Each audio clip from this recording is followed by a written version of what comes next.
এই রেসিপিটা বানানোর জন্য সবার প্রথমে লাগবে পেঁয়াজ কুচি, লঙ্কা কুচি, আদা কুচি, একটু রসুন কুচি। আমার ঘরে একটু শিমলা মির্চি ছিল, তার জন্য আমি একটু শিমলা মির্চি দিয়ে দিয়েছি।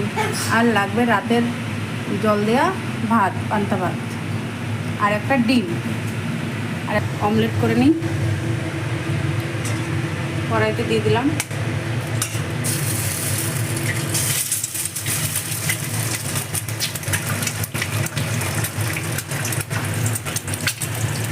একটু নুন দিয়ে ভুজিয়া বানিয়ে নিলাম।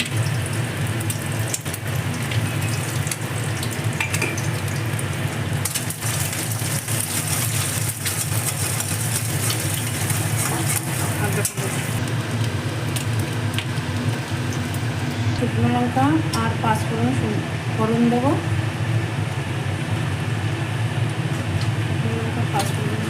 ফোড়ন দিয়ে একটু পেঁয়াজ কুচি, রসুন কুচি, ওগুলো সব ঢেলে দেবো।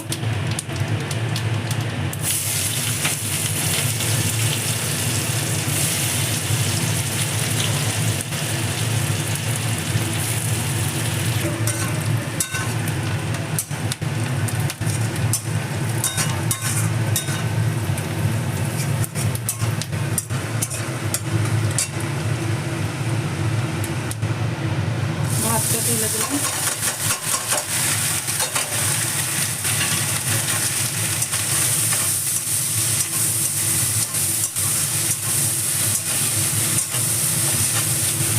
লবণ, হলুদ, জিরে গুঁড়ো, লঙ্কার গুঁড়ো, এগুলো সব দিয়ে দেবো। একটু চিনি দিয়ে দেবো। নামানোর আগে একটু মিট মশলা আর একটু গরম মশলা দিয়ে নামিয়ে নেব। তোমরা এই রেসিপিটা একবার বানিয়ে দেখবে, আশা করছি ভালোই লাগবে। একটা নতুনত্ব।